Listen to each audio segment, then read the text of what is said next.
Hoy en este episodio de Píldora UBA estamos con Julián Vázquez, cofundador de Ruta 4 y cofundador de Lírico en este momento, que además nos va a contar cómo desde esa experiencia tan integral tiene una visión de lo que ha sido la academia para él, lo que realmente puede percibir que ha sido para otros, pero también después de la academia que resultamos integrando a nivel conceptual, a nivel laboral, a nivel de visión hasta sociológica se puede decir, de lo que es una profesión a nivel de aula, pero luego cómo pasa a accionarse o a realizarse, a ser tangible para muchos, y es integrar un mercado del que ni siquiera tenemos conocimiento y empiezan a chocar muchos conceptos.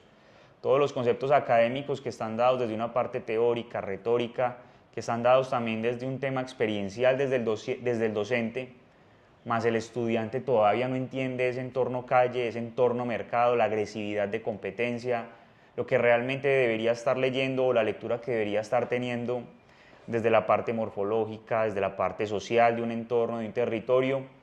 Y bueno, Juli, bienvenido y quiero escuchar esa visión. Yo creo que hemos tenido muchas conversaciones acerca de ello, pero finalmente compartimos academia simplemente en tiempos distintos. Yo creo que una diferencia de unos 2 años, la misma Sí, alma más o mater.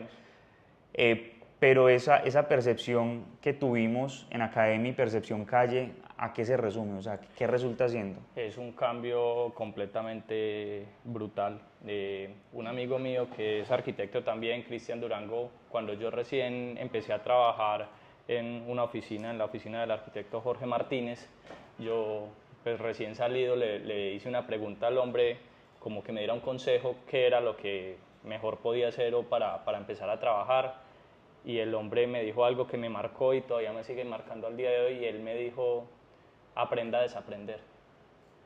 Y es algo súper complejo, no solamente desde el ámbito académico, sino en general en la vida. O sea, a nosotros nos dicen un mundo de cosas, uno cree que esa es la realidad definitiva y cuando sale a la calle se da cuenta que es una cosa completamente diferente.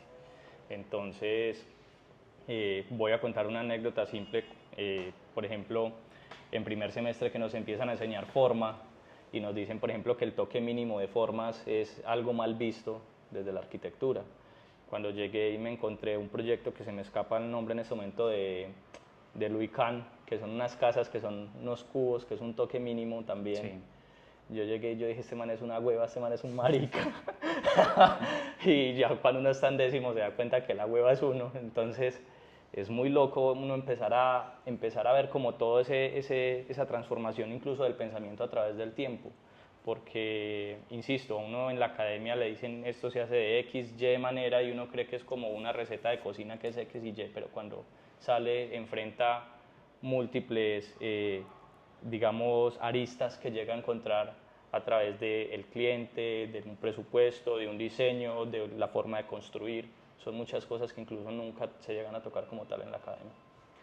Y yo creo que resulta siendo muy catastrófico el hecho de uno concentrarse tanto en ese asunto teórico, en simplemente tener referentes, en encontrar historia en todo momento de la carrera, pero cuando uno llega a la calle y cuando uno entabla temas económicos, cuando uno se da cuenta que el cliente o el usuario no solamente es quien te está contratando, sino el entorno posiblemente, más allá de eso, si estás trabajando con gobierno, es una lectura parecida a lo que le estábamos dando a la Biblioteca España de Masanti hace un momento, pues sin la cámara, y es que a nivel profesional cualquier intervención puntual en territorio o cualquier decisión que se tome, pues finalmente es digamos, un tema concéntrico, ¿cierto? O sea, empieza a generar afectaciones y afectaciones sean positivas o negativas. No solamente, digamos, es un episodio de decir, bueno, ¿qué se va a encontrar uno en mercado en cuestiones económicas? Sino también en cuestión de usuario. O sea, ¿cuáles son esos tactos que hay que empezar a tener desde la arquitectura, las fibras que uno tiene que empezar a cuidar desde esos tramos, aunque va a ser imposible hablar de todas, pero sí lo fundamental, y más usted que digamos también se enfrentó y se ha enfrentado mucho a la arquitectura social, con Jorge, con Juli, o sea, que ustedes han entendido desde Ruta en su momento y que Ruta lo sigue entendiendo, pues finalmente esa fibra de usuario, cómo la cuido, pero el entorno de esa fibra, que siguen siendo más fibras a nivel social, cómo las termino yo ahí dinamizando. Yo creo que lo primero que uno tiene que hacer es tratar de ser primero muy sensible y muy consciente, es decir, saber de que en donde uno está interviniendo pues a la final no es para uno, sino que uno es parte de un proceso y tampoco es un fin. O sea, el edificio no es el fin de todo, sino que es un detonante para unos cambios que se van a empezar a dar a raíz de lo que uno llegue a hacer.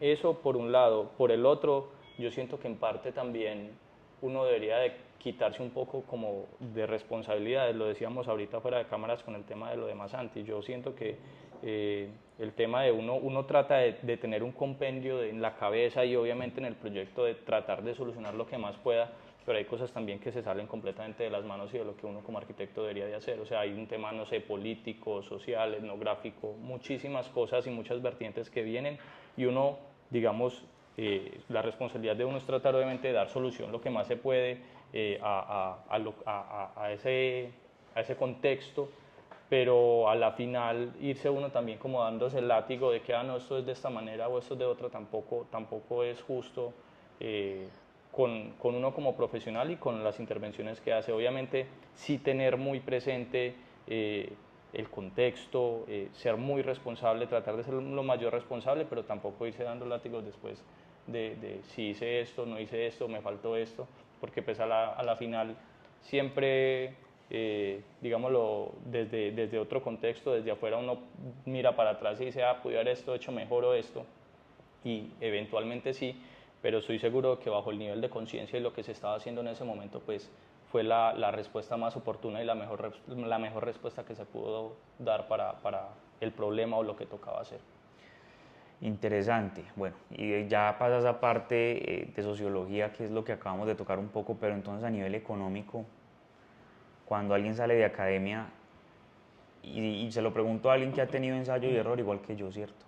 O sea, que hemos estado enfrentados a temas de cambios empresariales, económicos, políticos, sociales, pandémicos, porque es que nos ha pasado de todo en pocos años, o bueno, en un transcurso, no sé, de unos 10 años. Pero si uno sale a mercado, ¿qué es lo que resulta siendo importante o qué es lo que resulta siendo primordial para yo saber, por ejemplo, en ese paso de academia a calle? El tema social y el tema de contactos es fundamental. O sea, llegar y decir uno que solamente por ser el mejor de mi salón o el que mejor diseña o esto y ya es absurdo. O sea, sí o sí hay un tema social, hay un tema de interacción. Al fin y al cabo, los clientes no es el mismo gremio, entre comillas, sino que los clientes están afuera. Y a partir de ahí, pues uno ser consciente de que hay un trabajo para hacer que en la academia no se nos dice ni lo trabajamos, pero hay un trabajo también de saberse, digámoslo así, vender, aunque está muy mal visto, saberse vender y saber qué es lo que uno está ofreciendo. Al final del día, cada persona en su profesión lo que busca es una solución, la solución más óptima que pueda encontrar y saberse mostrar de que uno es la persona más óptima para poder desarrollar lo que esa persona quiere. Porque nada me gano yo con ser el mejor renderista si yo no publico, si no muestro mi trabajo, nada me gano yo con ser el mejor constructor si no estoy mostrando que efectivamente soy el mejor constructor. Entonces el tema del mostrar o el vender, que muchas veces uno, digámoslo así, se siente entre comillas prostituido, pero es fundamental y es súper necesario. Bueno, preguntas puntuales para ir dando cierre. ¿Equipo o oficinas con varias personas o más bien mínimo? Yo creo que honestamente cualquiera de las dos está bien, siempre y cuando uno lo sepa manejar. Ok. El tema económico de pronto no resulta siendo ahí un percance o algo a tratar muy sensible cuando hay equipos muy grandes. Si hay un equipo muy grande es porque se está en búsqueda o en trabajos muy grandes, es decir, yo siento que una oficina también muta, no es que siempre hay 4 personas, si llegó un proyecto grande pues obviamente el equipo crecerá y en su momento volverá a disminuir y es algo orgánico, por eso te digo que es como dependiendo del contexto y lo que esté pasando en ese momento en la oficina, porque hay momentos en los que una oficina entre trabajadores en obra y oficina como tal pueden haber 40, 50 y luego hay 10 y va mutando a través del tiempo. Un aspecto fundamental que hace parte del engranaje de una oficina, que uno dice, sí o sí esto es importante para que una oficina de arquitectura funcione. Un buen constructor, alguien que sepa construir. Nada me gano con hacer bien los diseños o listo, me contrataron para hacer un diseño y ya luego me contrataron para construir y desde digamos ya de la obra no sé solucionar muchas cosas que tal vez no se desarrollaron bien en el diseño. O sea, yo creo que son dos para organizarte bien. Obviamente un muy buen diseño en el cual se piense muy bien cómo se va a construir y ya obviamente en la etapa de construcción saberlo llevar de la mejor manera. A nivel de software, recomendaciones puntuales. Yo personalmente utilizo mucho Revit, pero para proyectos de alta complejidad, fábricas de alimentos, edificios. Digamos que el Revit ayuda muchísimo y evita muchos dolores de cabeza. Y ya para casas, la verdad, nunca he montado una casa en Revit. Siempre trabajo es con SketchUp, AutoCAD, algo más simple. Y la última, ¿hacia dónde va la arquitectura en los próximos 20 años? ¿Hacia dónde vamos todos en todo? Qué buena Resumida la pregunta. respuesta, pero ¿hacia dónde vamos y qué va a pasar con la arquitectura? Yo creo que vamos a una arquitectura más compacta. Es decir, puede ser campestre, pero son casas más pequeñas. De hace 20 años acá las casas eran de 1.800 metros cuadrados, unas cosas grandísimas, y nos estamos empezando a dar cuenta de que esa patriarca o esa pareja que tenía 3, 4 hijos, ya los hijos se fueron y vienen a una casa grandísima y ya la casa no sirve, o es demasiado grande para 2 personas. Entonces yo creo que los núcleos familiares están siendo más pequeños y por ende las casas y la arquitectura en general está siendo mucho más pequeña. Usted dice algo que yo digo mucho, de pronto de otra forma, usted habla del compacto en espacio, yo soy partidario de eso, pero yo también hablo del compacto en materialidades. ¿Qué me he dado cuenta yo desde mi arquitectura? Que ya hay que suplir sí o sí la mala práctica de trabajar tanta materialidad liviana, de trabajar tantos acabados que en un trópico nunca van a ser fructíferos, por filtraciones, porque todo daña, porque nada sirve, porque se mancha. Y cuando yo digo compacto, le escuchaba un término a un arquitecto mexicano el año pasado, yo tuve la oportunidad de compartir con él, él decía arquitectura concatenada, y resulta que lo concatenado resulta siendo un poco lo que se puede paisajear dentro de un tema cultural, es decir, hacer una casa en Grecia pues debería tener unas características muy especiales de lo que ha pasado históricamente en Grecia, o sea, paredes en cal posiblemente, que no replican la cal, habrá que llegar a otros materiales en este momento, pero si yo hago una casa en Egipto a nivel paisaje casi que con temas pirámides, pues materialidades o visualmente podría ser muy parecido. Algo así me parece muy integrable a lo que puede resultar siendo la arquitectura hoy en día, que es un mínimo de materiales, condensar en una vivienda, por ejemplo, 2 o 3 materiales que por temas de costos favorecen mucho un proyecto, por temas de ejecución mucho más todavía, y además es una arquitectura que termina convirtiéndose un poco en ser atemporal.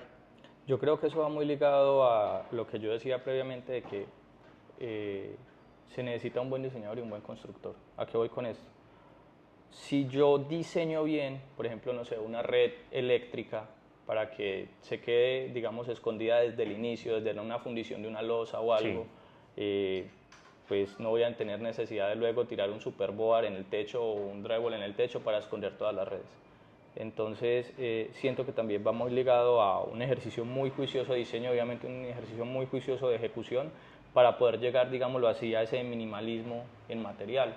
Porque, digamos, nada me gano yo con, aunque ahorita está muy de moda pues el tema industrial y personalmente me gusta, pero uno cuando está diseñando una casa generalmente llega, tira todo y luego llega otro con redes y es tumba y haga y digamos se vuelve un tema de tratar de esconder. Yo siento que el tema de la arquitectura liviana va muy ligada a eso, al esconder precisamente esa red hidráulica o sanitaria o eléctrica o lo que haya para maquillar. O sea, es eso, es maquillar y digamos que no necesariamente va ligado a un mal ejercicio de diseño o construcción, sino algo que ya culturalmente en nuestro gremio nos hemos acostumbrado a realizarlo de esa manera.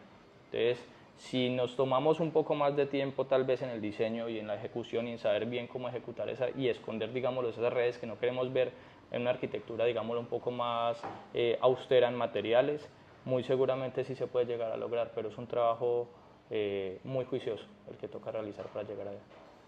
no, Juli, muchas gracias. Episodio A muy usted, fructífero Sebas. como siempre y de verdad esta visión me parece muy importante para el estudiante y para el profesional, porque es anticiparse a muchas cosas. Entonces yo creo que es un buen ejercicio el que acabamos de hacer. A usted, Sebas, muchas gracias por la invitación.